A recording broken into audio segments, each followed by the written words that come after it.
Hello students, আমি Nitish sir জ্ঞানজ্যোতি coaching সেন্টারের পক্ষ থেকে তোমাদের প্রত্যেককে জানাই আরো একবার স্বাগত।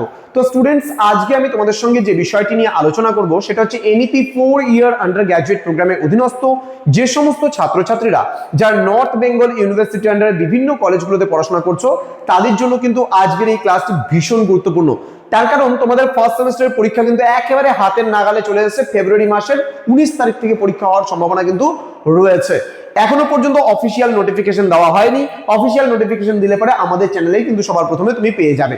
তো তোমাদের আজকে আমি ফার্স্ট সেমিস্টারের এসইসি বেঙ্গলি থেকে আলোচনা করব চাকরির ইন্টারভিউ প্রদান থেকে 2 নম্বরের কিছু গুরুত্বপূর্ণ প্রশ্ন নিয়ে এবং তার উত্তরগুলোকে নিয়েও।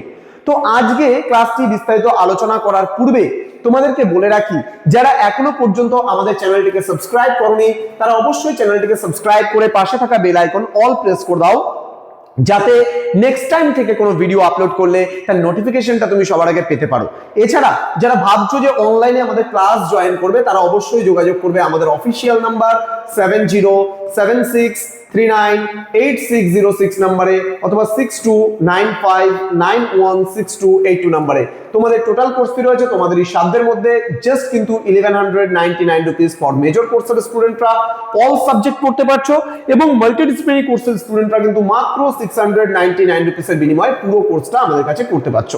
চলো শুরু করছি আজকের ক্লাসটা ডিটেইলসে কয়েকটা গুরুত্বপূর্ণ প্রশ্ন নিয়ে, যেখানে তোমাদের চাকরির ইন্টারভিউ প্রদান থেকে কোন কোন প্রশ্নগুলো তোমরা পড়বে ভেরি কিছু ইম্পর্টেন্ট কোশ্চেন্স নিয়ে আলোচনা করব।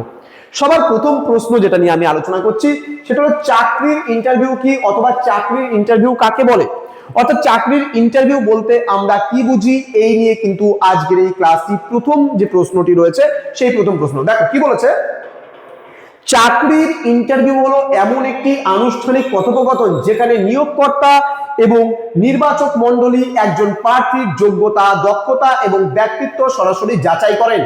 এটি কেবল প্রশ্নোত্তর পর্ব নয়, বরং প্রার্থীর চারিত্রিক বৈশিষ্ট্য এবং নির্দিষ্ট পদের জন্য তার উপযুক্ততা পরখ করার একটি দ্বিমুখী যোগাযোগ প্রক্রিয়া। অর্থাৎ আমরা এখানে চাকরির ইন্টারভিউ বলতে কি বুঝছি, যে যদি কোনো একটা সংস্থায় আমি আনুষ্ঠানিকভাবে সেখানে আমরা যুক্ত হতে চাই তাহলে কি হবে, সেখানে আমাদের যে নিয়োগকর্তা আছে মানে যে আমাকে নিয়োগ করবে সেই নিয়োগকর্তা কি করছে, আমাকে এখানে জয়েন করছে।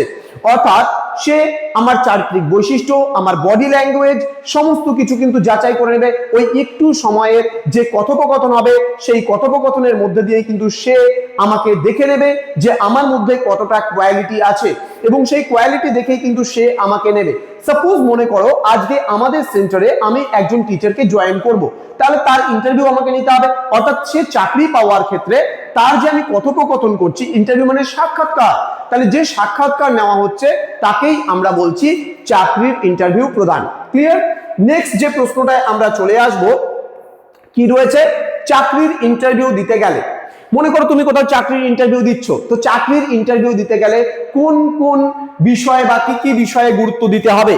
কি বলেছে, চাকরির ইন্টারভিউতে কয়েকটি বিষয়ে বিশেষ গুরুত্ব দিতে হয়। এর মধ্যে রয়েছে সময়ানুবর্তিতা, মানে টাইমটা খুব ম্যাটার করে। এখানে মনে করো আমি বললাম তোমার সম্পর্কে তুমি যা কিছু বলো এবং তোমার মধ্যে একটা ভালো গুণ কি রয়েছে সেটা বলো, তোমার মধ্যে একটা খারাপ গুণ কি রয়েছে সেটা বলো, এবং তুমি যখন আমাকে উত্তরটা দেওয়া শুরু করলে আমাকে ধারাবাহিকভাবে উত্তরটা, মনে করো যেটা 10 মিনিটের উত্তর বা 2 মিনিটের উত্তর সেটা তুমি আমাকে 10 মিনিট ধরে শুনিয়ে যাচ্ছ, তাহলে কিন্তু কখনোই এই জিনিসটা মানে ঠিকঠাক হবে না। তাহলে এখানে সময়ানুবর্তিতা বা সঠিক সময়ে উপস্থিত হওয়াটা খুব দরকার এবং সময় মেনটেন্যান্সটা, টাইমটা মেনটেন্যান্স করা খুব দরকার। কি বলছে, প্রতিষ্ঠানের কাজের ধরন সম্পর্কে পরিষ্কার ধারণা রাখতে হবে। অর্থাৎ তোমার এখানে কাজটা কি সেই সম্পর্কে তোমাকে কিন্তু জানতে হবে। যদি না জানো তাহলে কিন্তু তুমি সেই কাজটা করতে পারবে না। আত্মবিশ্বাসের সাথে মার্জিত ভাষায় কথা বলতে হবে।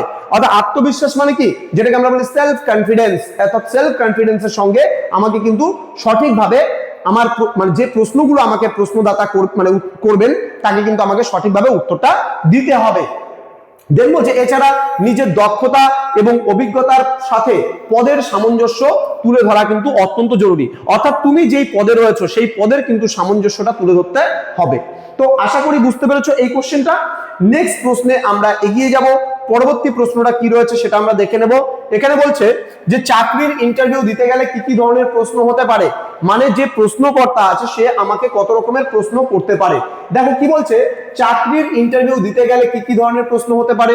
বলছে ইন্টারভিউতে সাধারণত প্রার্থীর ব্যক্তিগত পরিচিতি জিজ্ঞেস করবে, যে তোমার সম্পর্কে কিছু বলো, দেন শিক্ষাগত যোগ্যতা কি রয়েছে সেটা দেখবে, এবং কাজের অভিজ্ঞতা সংক্রান্ত প্রশ্ন করা হবে, যে এই কাজ সম্পর্কে তোমার কোনো অভিজ্ঞতা আছে কিনা।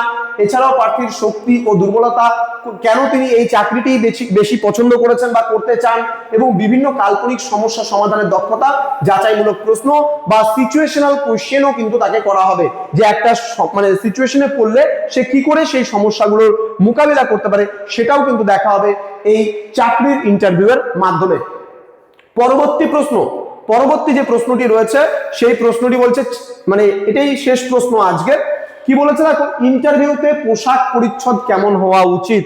অর্থাৎ তুমি চাকরির ইন্টারভিউ দিতে যাচ্ছ, সেই চাকরির ইন্টারভিউ দিতে গেলে তোমার পোশাক কেমন হতে হবে। দেখবে যখন ইউপিএসসি ক্র্যাক করা কোনো একটা ক্যান্ডিডেট যখন আইএএস বা আইপিএস এর জন্য ইন্টারভিউ দিতে যায়, তখন তাদের দেখবে, যেমন তোমরা 12th ফেল মুভিটা সবাই দেখেছো, ছেলেটা প্রথম অবস্থায় কেমন ড্রেস আপ থাকে, কিন্তু যখন ইন্টারভিউ দিতে যায় তখন তার ড্রেস আপটা কেমন হয়, এটা কিন্তু খুব ম্যাটার করে। অর্থাৎ তোমার যে ড্রেস আছে, তোমার যে পোশাক রয়েছে, সেই চাকরির ইন্টারভিউ দিতে গেলে এটা কিন্তু খুবই গুরুত্বপূর্ণ একটি বিষয়। কি বলেছে, ইন্টারভিউতে পোশাক পরিচ্ছদ হওয়া উচিত মার্জিত হতে হবে, রুচিশীল হতে হবে। তুমি দেখা গেল একটা এখানে ছিঁড়া ফাটা প্যান্ট পরে গেলে হবে না, দেখা গেল এখানে ডিজাইনিং প্যান্ট পুরো ক্র্যাশ আছে জায়গাটায়, হবে না। তুমি একটা শার্ট পরে গেলে পুরো রং চঙে, হবে না। অর্থাৎ তোমার মার্জিত হতে হবে, রুচিশীল হতে হবে পোশাকটা, এবং পেশাদার হতে হবে, যে তুমি যেই পেশার জন্য গেছো সেই পেশার মতন হতে হবে। হ্যাঁ, সাধারণত ছেলেদের ক্ষেত্রে হালকা রঙের ফুলহাতা শার্ট হবে এবং ফর্মাল প্যান্ট হবে, কোনো জিন্স প্যান্ট পরে যাওয়া যাবে না, ফর্মাল প্যান্ট যেগুলো হয়, অর্থাৎ পিস প্যান্ট পিস শার্ট পরে যেতে হবে। এবং মেয়েদের ক্ষেত্রে কিন্তু শাড়ি বা মার্জিত সালোয়ার কামিজ মানানসই হবে। পোশাক যেন পরিষ্কার এবং ইস্ত্রি করা হয়, এবং অতিরিক্ত মানে চাকচক্যহীন যেন না হয় সেদিকে কিন্তু খেয়াল রাখতে হবে। চাকচক্যহীন মানে কি, খুব রং চঙে পড়ে গেলে তুমি হবে না, কিন্তু যেটা চোখে লাগবে, দৃষ্টিকটু হবে, সেরকম কোনো পোশাক পরে কিন্তু যাওয়া যাবে না। তো তোমাদের এসইসি বাংলায় চাকরির ইন্টারভিউ প্রদান থেকে গুরুত্বপূর্ণ কয়েকটি প্রশ্ন নিয়ে আজকের এই ক্লাসটিতে আলোচনা করলাম। পরবর্তী ভিডিওগুলো পেতে হলে চ্যানেলটিকে অবশ্যই সাবস্ক্রাইব করো, তোমাদের বন্ধুদের সঙ্গে ভিডিওগুলো শেয়ার করে দাও। আমি প্রতিনিয়ত ক্লাসগুলো তোমাদেরকে যে দিচ্ছি সেই ক্লাসগুলোকে দেখো, দেখবে পরীক্ষায় তুমি খুব ইজিলি ভাবে প্রশ্নের উত্তরগুলো লিখে আসতে পারবে। দেখা হচ্ছে খুব তাড়াতাড়ি আরো একটা নতুন ক্লাস নিয়ে তোমাদের সঙ্গে। তোমরা প্রত্যেকেই ভালো থেকো, সুস্থ থেকো। Thank you so much, thanks for watching after all, thank you.